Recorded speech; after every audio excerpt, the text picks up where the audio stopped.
Welcome to Indie Learning Music Tutor. I'm your tutor Harry, and today we are going to be talking about the circle of fourths slash fifths.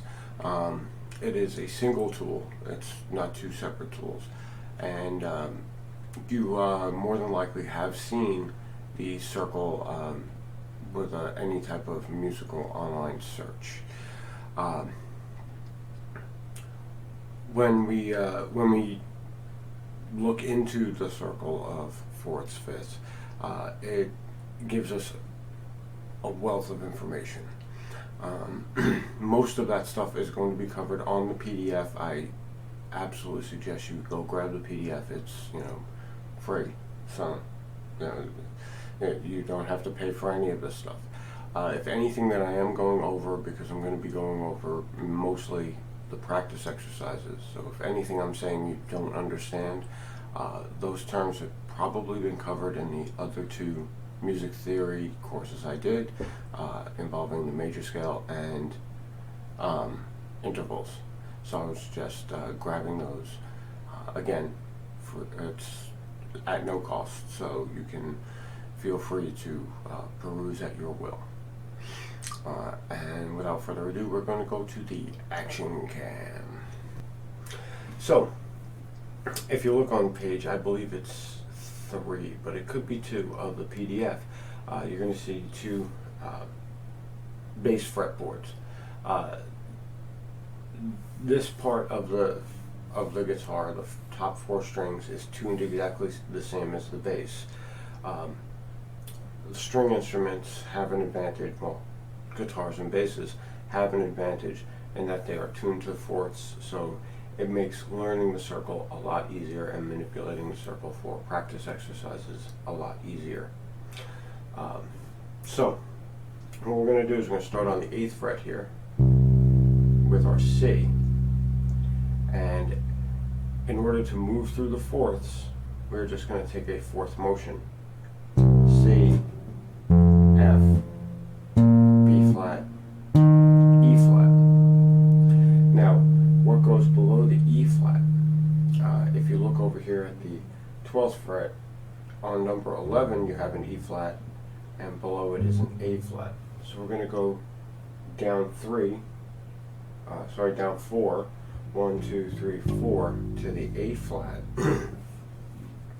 and we play A flat, the 5th note in the circle, D flat, G flat, and B. And then we're going to do the same motion, but that's going to put us here at the nut. Okay, because just below the B, you see here a B on fret 2 of the A string, below it is an E, and that's the same as the open E. It's just an octave difference. So we have E, A, D, G, and that's the 12th note of our circle going in fourths. Now, the reason why we can do the fifths and not have to do it like this.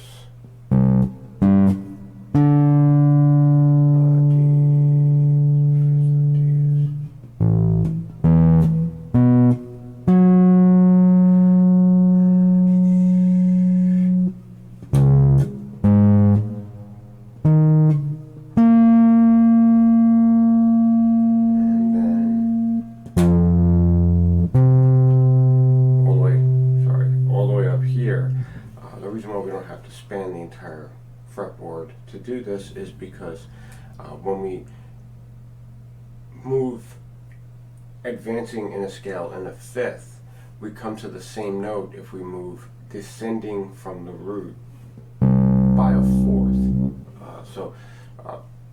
Example, we have a major scale.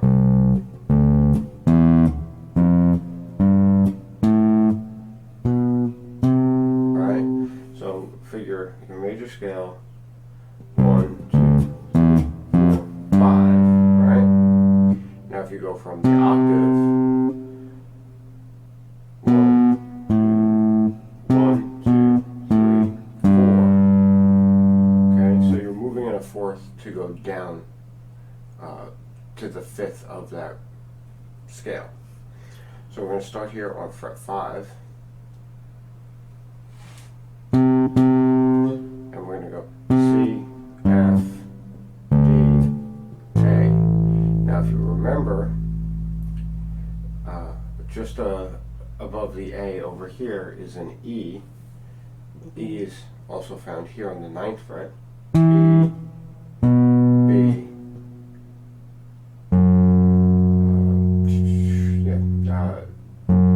G flat, D flat. I apologize. And then, if you remember from the D flat over here on your cycle of fourths, above it is an A flat, and you're going to find that here at the 13th fret. A flat, E flat, B flat, F. And then remember, here's our F from the circle of fourths on the 8th fret. Above it is a C, so we're done. 12 notes.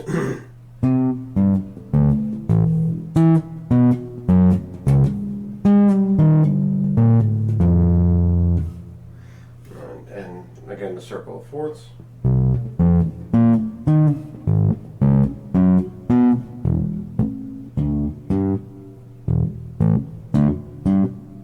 Alright, so beyond that, that's our foundation. Once you know what these notes are, now we're going to give ourselves a little bit of a regulation. Our first exercise, you're just going to play roots only, but you are not going to leave the top 2 strings. Okay? So I usually use the circle of fourths. You could do this with the circle of fifths, but I use the circle of fourths. So we're going to start here at C, C, F, B flat, E flat, A flat, D flat, up to the 9th fret, G flat, B, E, A, D, G, and then you're back to C. Okay, you're going to want to do this without a metronome first, just like I did, and then you're going to add a metronome to give you a little more internal pressure to hitting the notes. This is only a single note, so you're going to be doing like a whole note. You don't necessarily need to start at like 40 or 60. You're pretty much going to be going faster than that without the metronome anyway. Just get it under your fingers and then increase the pressure to make sure that your brain is actually engaging your muscle memory. Exercise number 2. Exercise number 2, we're going to go through the circle of fourths with the triads. If you remember from the intervals lesson, a triad is just the 3 notes, the first 3 notes, the root, the third, the fifth, that are reached by stacking thirds. Okay, you start with no thirds, 1/3, and then 2/3. So, I'm going to start with C, C, E, G. Alright, that's our major triad. Our minor triad, C, E flat, G. And then our diminished triad, C, E flat, G flat. Alright? And you're going to want to go through the whole circle on major, on minor, and on the half diminished. So, here we go. C, F, B flat, E flat, A flat, E flat, G flat, B, E, A, D, G, and we're back to C. Okay? For the minor triads, it's going to be the same thing, except you're going to use minor triads going through the circle. So, C,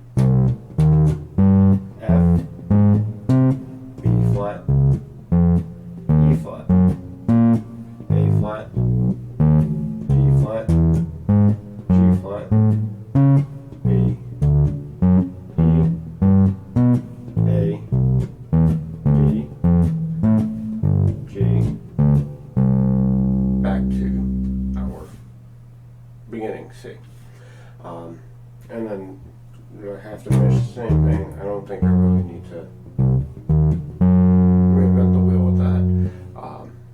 I think we got it, right? So you're going to go through those first without a metronome, and then you're going to add a metronome to gently increase the pressure to have the timing down, so that you have to remember you're only doing 3 notes. So if you're doing a 4/4 metronome, which is what I suggest, you are going to have a whole beat to get between your notes. If you want to take that beat away, this is a possibility. When we do our triad, we can walk it. You know what I'm saying? And this gets into a little bit more practical skills. So this would be like the advanced technique. For anybody who is like, okay, I know how to do all this stuff, here's another layer on top of that exercise. So we start with C.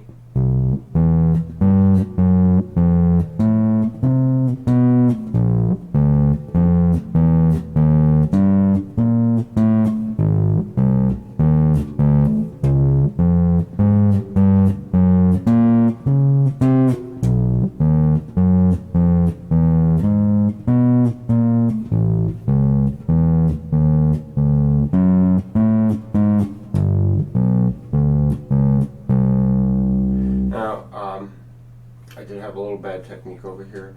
Try to make sure that you're keeping your technique. Try to make sure when you're plucking, you're using alternate plucking, and when you're fingering, you're trying to abide by the finger per fret rule. So those are the exercises.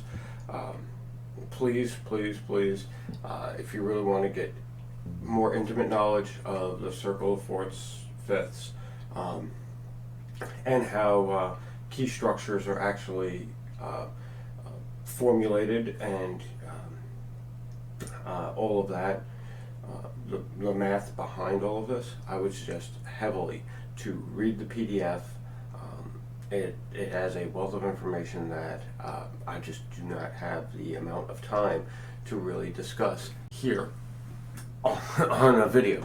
I need a chalkboard, and